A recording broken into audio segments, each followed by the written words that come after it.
Waalaikumsalam warahmatullahi wabarakatuh. Untuk pertemuan pada pagi hari ini ada sedikit pembahasan atau karya MTBS. Di sini nanti saya akan menjelaskan tentang tanda bayar umum dengan segitiga assessment gawat anak atau juga SAGA.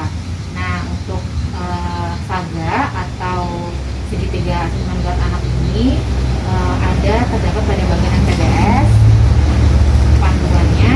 Terus untuk segitiga assessment gawat anak atau SAGA ini ada beberapa hal yang harus diperhatikan. Ada pertanyaan dan ada 3 penentuan. Untuk pertanyaannya, yang pertama ditanyakan ke ibunya. Ditanyakan ketika anak sakit, apakah anak bisa minum atau menyusu.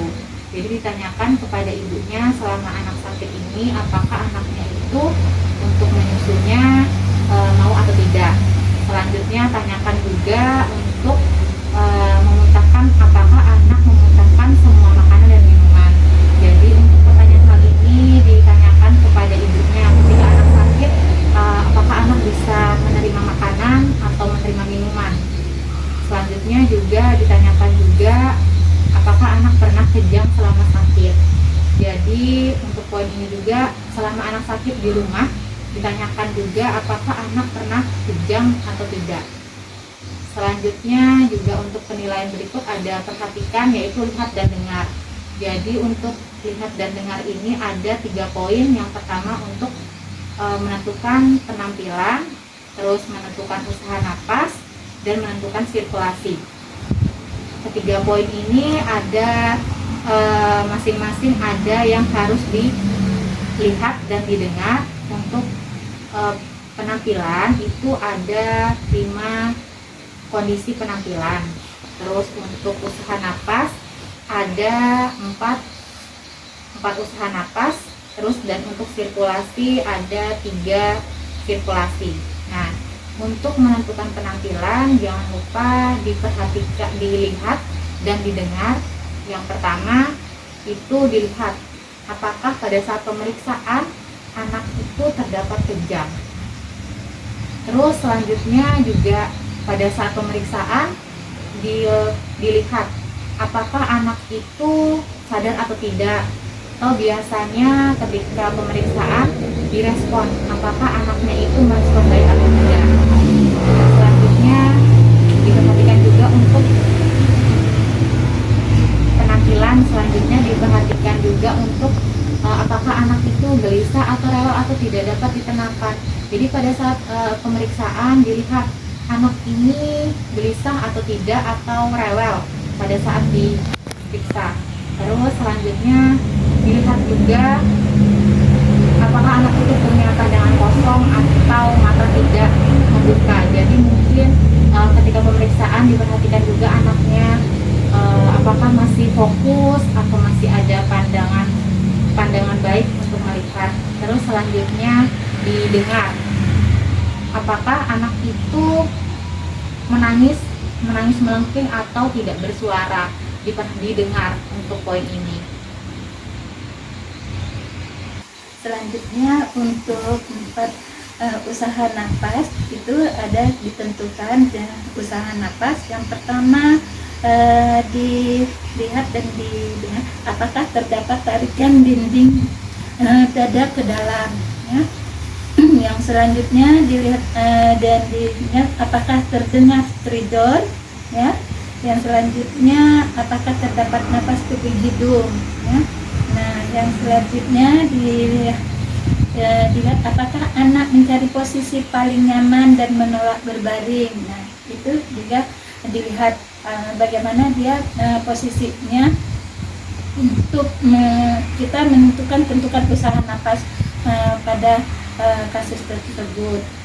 Nah, untuk sirkulasi ada 3. Ya. Yang pertama, apakah anak tampak pucat. Nah, dilihat lagi, kita lakukan, kita lihat pada anak tersebut apakah anak tampak pucat atau tidak, ya. Yang kedua, apakah tampak warna biru atau cyanosis. pada anak tersebut, ya. Nah, yang ketiga, apakah tampak gambaran kutis memerata atau kulit seperti marmer? Apakah itu ada tanda-tanda tiga tersebut untuk kita tentukan sirkulasinya, ya. Itu yang ada di tentukan sirkulasi pada kasus ini. Baiklah, berarti setelah kita tadi tahu, kita lihat ada penampilan, terus ada usaha nafas, kemudian sirkulasi, maka kita masuk ke bagian MTBS, di mana bagian MTBS dari gejala atau tanda, kemudian ada klasifikasi, dan terakhir tindakan atau pengobatan. Nah, untuk klasifikasi sendiri itu nanti dibagi menjadi 3. Kemudian kita lihat dulu untuk gejala atau tanda.